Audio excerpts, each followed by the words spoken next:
ተዘጋጀ ተጸየፉት ላፊ ተርፋላ ላይ ሀገሬ ሰው ትናንትና ሰላም ለመባባል ተደባብራችሁ ዛሬ ምን አስባችሁ ነው ቢኪና ዩማሽ ለብሳችሁ የመጣችሁትኝ? በእናንተ መለሳለን። ቤተሰብ እንግዲህ ዛሬ ሀይሚና ብሩኬ እንደዚሁም ሀብ ስለ ዲኤንኤ ምርመራ አንዳንድ ነገር ይዘውልን መጥተዋል። እውነት ለመናገር የዲኤንኤ ምርመራው ውጤቱ የታወቀ ነው። ምንም ወደ ግራም ወደ ቀኝ ማለት አያስፈልግም። ገባችሁ አይደለ?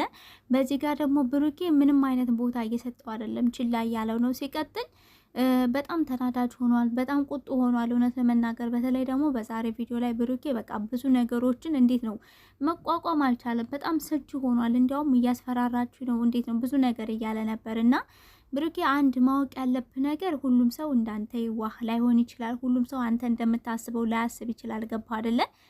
ያው ዲኤንኤ ሲደረግ ብሩኬ ትቶ ሄዶ ነበርና ሀብም አሁን ድጋሚ ሌላ ምርመራ መደረግ አለበት በሚል ነው ይዞ የመጣው። ግን ደግሞ ሀብ ጋም አንዳንድ ነገሮች ስህተቶችን አይቻለሁ። ስህተቱ ምንድነው ካላችሁ ጤና ጣቢያ ሲጀመር ምንም አይነት ዲኤንኤ የለም። ገባችሁ አይደለ? ለዛውም ደግሞ እኔ ሲመስለኝ ቡታጅራ ራሱ ያለ አይመስለኝም። ገባችሁ? ምናልባት ቡታጅራ ላይ የደምም ሆነ የሆነ ነገር ይወሰድና ወደ አዲስ አበባ ወይንም ወደ ሌላ ከተማ ሊላክ ይችላል እንጂ ዲኤንኤ ምርመራ ማለት እኮ ቀላል አይደለም። የምሬን ነው የምላችሁ። አንደኛ የሰው ህይወት ነው፣ ሁለተኛ ነገር የማንነት ጉዳይ ነው። ሲቀጥል ደግሞ ብዙ ነገሮች ያስፈልጋሉ። ኢቨን እንኳን አዲስ አበባ ብትመጡ የሆነ ትልልቅ የሆኑ ሆስፒታሎች ኦር ደግሞ የራሱ የሆነ ሆስፒታል አለው እንጂ ጤና ጣቢያ ማለት እኮ ይሄ መንግስት ይሄ ኖርማሉ ድሃ ልክ እንደኔ ማለት ነው ቤተሰብ የሚታከምበት ቦታ ደህና ክፍያ መክፈል የማይችልበት ቦታ ነው። ገባችሁ አይደለ? የመንግስት ጤና ጣቢያ እና አንደኛ ይሄ ነገር ቢስተካከል፣ ሁለተኛ ነገር ደግሞ ሀብ ያለው ነገር አይከፋም ስላችሁ ድጋሚ ያኛው ውጤት ሳይመጣ ብሩኬ በስርዓት እኔ ኃላፊነት ልውሰድና አንተ የምትፈልግበት ቦታ ማለቴ ሆስፒታል መርጣ መመርመር አለብህ። ምክንያቱም ይሄኛው ዲኤንኤ አያስተማምንም ያለ ነበር። ኦፍ ኮርስ አያስተማምንም። ለምን ብትሉ እየሩስ እንግዲህ ስንትና ስንት ወር ነው ማለት ከ3 ወር አረገዘች ተብሎ 3 ወሬ ነው ካለች ጀምሮ የብሩኬ ልጅ ነው እያለች በኮንፊደንስ እየተናገረች ነው። ሲቀጥል አሁንም ቤተሰብ በተለያየ ቪዲዮዎች ስትመጣ እናንተ ታፍራላችሁ፣ እውነት ይወጣል። የልጅ አባት ብሩኬ ነው፣ እናንተ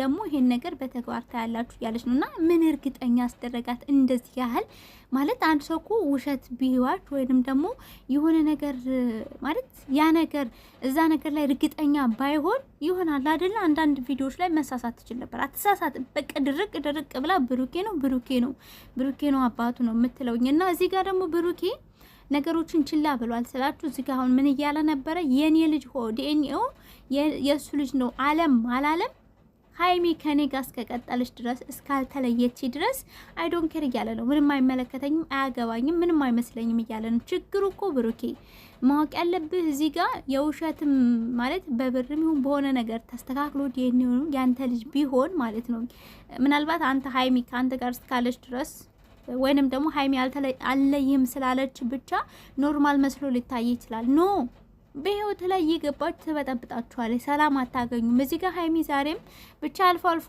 ልንለያይ ነው የምትለዋን ቃል ትደጋግሚያታለች። እነዚህን ቃሎች ጭራሽ ካሜሮሽም ከአንደበትሽም አጥፊያችሁ፣ ምንም የሚለያችሁ ነገር የለም። ኦፍ ኮርስ በውሸትም ቢሆን የብሩኬ ልጅ ነው ተብሎ ከመጣ ሰላም እንደማሰጣችሁ ማለት በብሩኬና በሀይሚ መካከል ሰላም እንደማይኖር አውቃለሁ።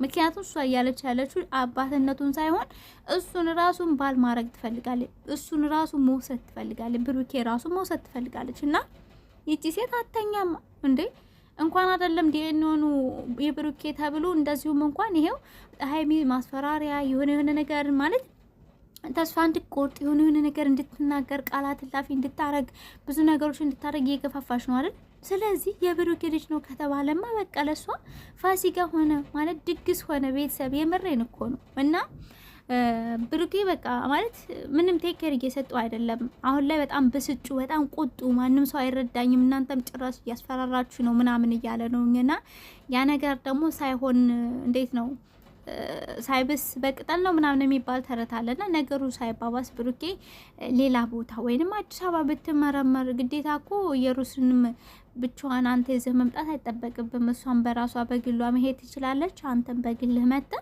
ደህና ሆስፒታል አዲስ አበባ ብትመረመሩ ማለት እንደዚህ የማያስፈራ ዲኤንኤ በርግጥ እኮ እውነት ለመናገር ታዋቂ ሰው ምናምን ድንገት ማለት ይቀየራል ለማለት ትንሽ ይከብዳል። ግን ደግሞ ቡታጅራ ላይ ከሆነ ትንሽ ከተማ ስለሆነች አይታወቅም እንጂ በጣም በጥንቃቄ ታሽጎ ነው የሚመጣው። ገባችሁ አይደል? ታሽጎ ነው የሚመጣው። ራሳቸው ናቸው የሚከፍቱትኝ እና ሪል ዲኤንኤ ከሆነ ማለት ነው።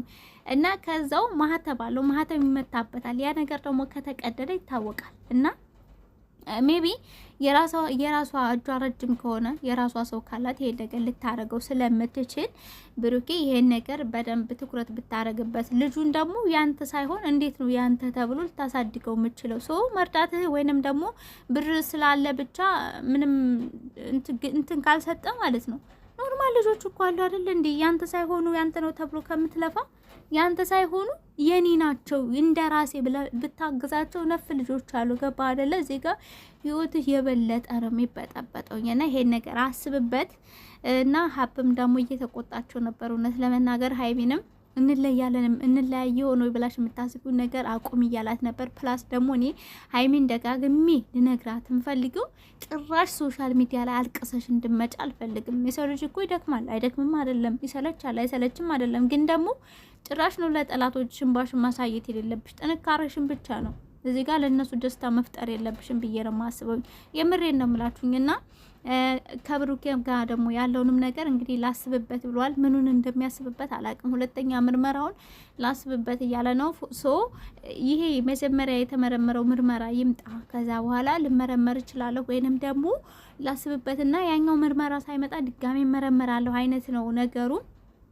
ፕላስ ደግሞ ጭቅጭቅን ፈርቷል። አይፈልግም ከየሩስ ጋር መጨቃጨቅ፣ መነዛነዝ፣ እንደገና አምጥተሽ አስመርምሪ አታስመርምሪ ያን ነገር በጣም ስለፈራ ሀብ እንዳለው በህግ መሰረት መሄድ ትችላለ ብሩኬ ማለት ነው። የዚህን ያህል ማለት በነገራችን ላይ ህይወታችሁ ላይ ማለት ነው 20 ቤት ምናምን ስትሆኑ እነዚህ ነገሮችን በጣም ነው የምጠሏቸው። እየሄዳችሁ ማለት እድሜያችሁ እየጨመረ በመጣ ቁጥር ደግሞ የሰው ልጅ መነጋገር ወይንም ደግሞ ከሰው ጋር ራሱ መጨቃጨቅ ስላችሁ አሰልቺ መጨቃጨቅ አይደለም። ከሰው ጋር በተነጋገራችሁ ቁጥር እናንተ እውቀታችሁንም ጥንካሬያችሁንም ከሰው ጋር የመነጋገር ብቃታችሁንም እያስተካከላችሁ ነው የምትሄዱትኝ እና ሰው ብሩኬ እንደዚህ ባጭር የምትበሳጭ ባጭር የምትደግም ወይንም ደግሞ በትንሹ ሀይሚ ስላልተለየች ብቻ በህይወት የምንም ነገር ቢመጣ ችግር የለም ብለህ ነገሮችን አላደል መብትህን ሌላ ሰው እንዲጋፋህ አታደርገው። መብትህን ማስከብረው እንጂ ብሩኬ ለማን ብለህ ለምን ብለህ ነው እሷ እንደፈለገች የምትሆነው አንተ በሌለህበት ባላልህበት እና እያለ የነበረው ደግሞ እንዴት ነው የልጇ አባት ሳልሆን ዲኤንኤ ሄዳ የምታስቀይረው ይሄን ማታረገውም እያለ ነበር። እስካሁን ድረስ ተጋፍታ ካልመጣች ይሄን ነገር እንዴት ነው ማድረግ የሚያቅታት ብሩኬ? እንዴ አንተን ከፈለገች አንተን ከወደደች እኔ ሁሉ ጊዜ ይናገራለሁ። እየሩዝ የሆነ ተስፋ ያቆረጥ አይነት ሰው በቃ እንደዛ ከሆነ ደግሞ ለምንም ነገር ምንም አይመስላችሁ። ምንም ነገር የሆነ ነገር ቢፈጠር ምንም አይመስላችሁም። እና ዛሬም ደግሞ በቢኪ ቻናል መታለች። ማሽን ለበሱት እናንተ ከላይ ንግርም ማለት እናንተ ምን አይነት መመሳሰል ነው? ትናንትና ሰላም አለለም ስትል ዛሬ ማሽ ለብሰት ትመጣ እያልኩ ነበር። ሰው ብሩኬን ከማግኘት ማንም አያግደኝም እያለች አሁንም እየፎከረች ነው የመጣችሁ። እንደው የሩስ መጨረሻ ማየት ነው እውነት ለመናገር እኔ ናፍቀኝ ማለት ነው። ቤተሰቦች ወዳችኋለሁ። ለማንም ባባይ